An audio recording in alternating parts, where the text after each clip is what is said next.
Do you sleep in the day? Do you find yourself sticking to the shadows lest the sun vaporize your sullen skin? And do you have an aversion to acquiring silver? If you answered yes to the above, chances are you might just be the average League of Legends player. Perfect! But on the flip side, it's not out of the realm of possibility you could also be a vampire.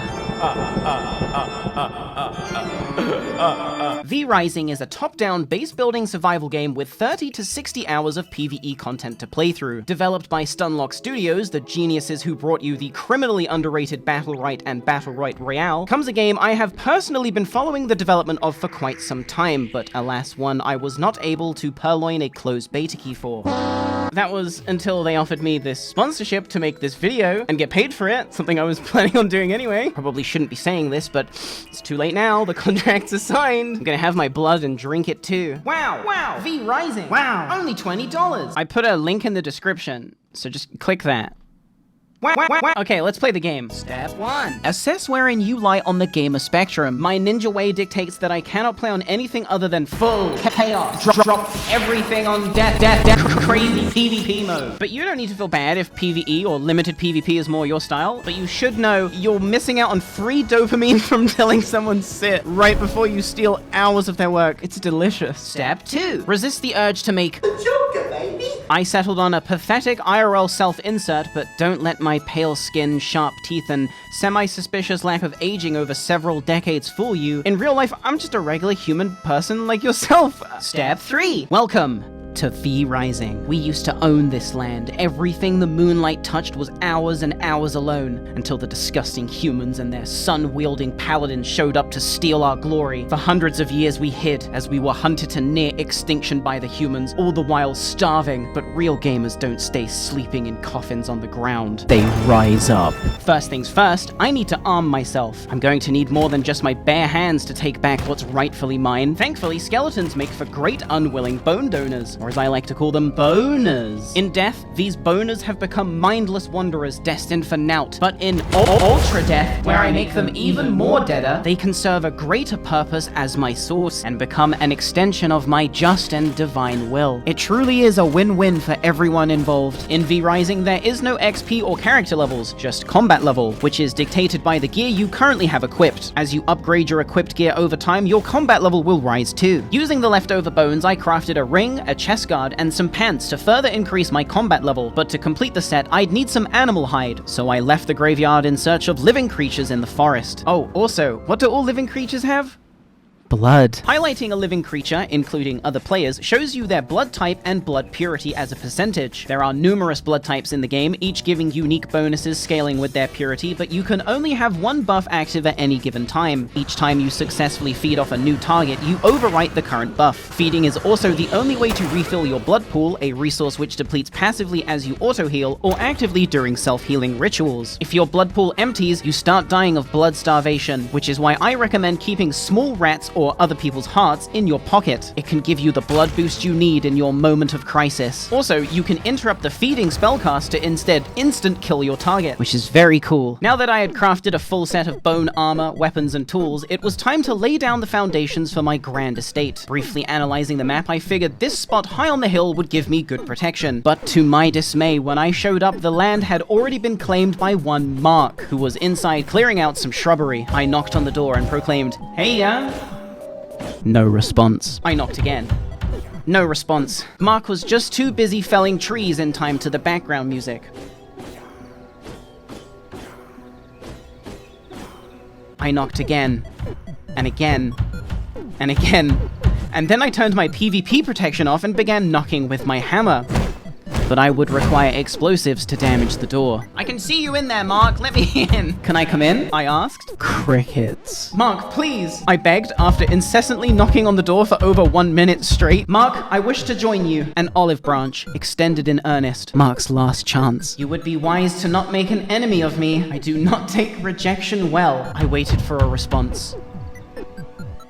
It never came. Mark my words, Mark. I will see this base reduced to rubble on my blood. I will take all that you have and leave you with nothing. So now I had a personal vendetta giving me real purpose. But to achieve my new goal, I'm going to need explosives, which can only be crafted at an alchemy station, and so the problem persists. I need a base. After escaping a stone golem and a treant, both of which were far too high level for me to deal with, I stumbled upon another hilltop whilst desperately trying to find shade from the sun. As I consumed my blood pool to regenerate, I looked around and saw that it was good. This is where we will create not a home, but a machine. A machine whose only purpose is to churn out explosives for my petty grudges. And so I got to work, claiming the land, harvesting its resources, and raising the walls. 10 minutes later, I had a rudimentary base of operations, and I was ready to start discovering new building recipes and abilities. The game loop for this is simple, yet incredibly fun. You pick a target from your book of grudges, track them down, and suck their blood. That is, after you've bested them in combat. Over the next few hours, I went down the list, acquiring new recipes, crafting stations, and a wolf form to go fast. I even found Mark randomly out in the wilderness, presumably walking back to wherever he had just died. But if you think killing yourself to boners will settle my grudge, you are dead wrong. I'm coming for your base, Mark, and you cannot stop me. Eventually, my travels led me to a copper mine, where I was to assassinate one Errol the Stonebreaker so that I might learn the secrets of stone cutting, essential knowledge that will assist in the creation of explosives later down the line. But then, footsteps behind me. Another player was here. Hey! I called out. Yo. They responded as they sped off deeper into the mine. Now, I'm not proud of what I did next, but keep in mind I'm also not proud. I just did it for the lols. You'll find my moral barometer is consistently in a fixed position facing funny, which is why when Ace Monster aggroed the boss and 10 ads in an arena with only one exit,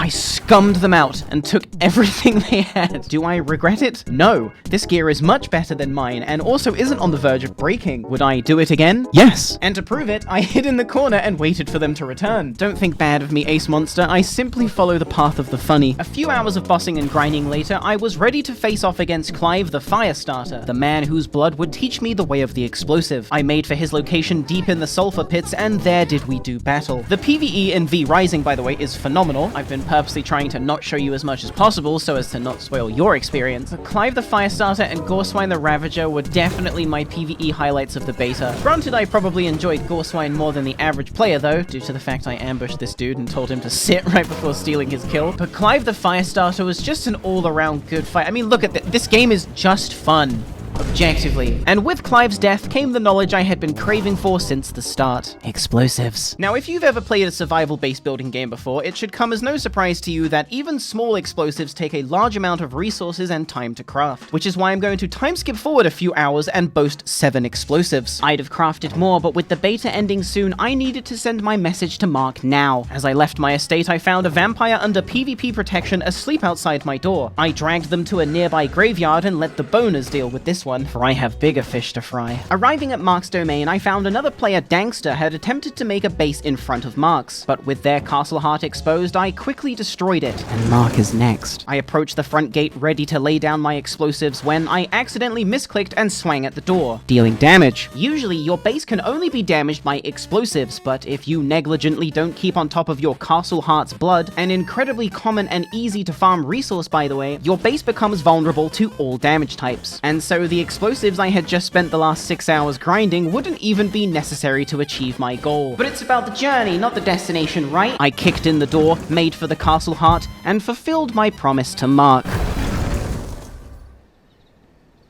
But I still have these explosives, and I really want to use them. With the beta ending soon and having sufficiently experienced enough gameplay to come to the conclusion that, yup, I'm definitely gonna buy this game, I aimlessly wandered the forest for things to blow up. That's when I came across Symbiola and demanded they take me to their house. I don't have a house. Then perish. 5-minute respawn timer. They complained in local. Thanks. You're welcome, I responded. Don't die so much. 4 minutes later, I made a liar of Symbiola by finding their house. Finally, something to use these explosives on. As I busted down the front door, I heard that all too familiar creak of a coffin opening. Symbiola had respawned. Wakey, wakey! I exclaimed as I placed down my last explosive, but unbeknownst to Symbiola, they knew my one weakness. Venting honest frustration over mic. What are you doing, bro? I didn't even know this game had mic. Come in here. I can't kill you, man. I just started. Look. Okay, come on in. Destroy everything. Take it over. Here, I got some blood for you. If you'll leave me alone and let me play the game. I saw it now. My eyes had opened. I had become the very monster the humans had made me out to be all those years ago, mindlessly killing on sight and pillaging without a second thought. And so I shed my tainted goods, throwing all my armor and tools onto the ground. I have lived a life of pillaging and death. I have become a monster. Take my sword and finish it. Symbiola picked up the gear, now his by bloodright, and with the sword, he struck me down. Thank you. But before I passed on, I left a warning to Symbiola and all those who would buy this game for the low price of $20 following my link in the description. You will lose yourself. Like me. Dies in heck,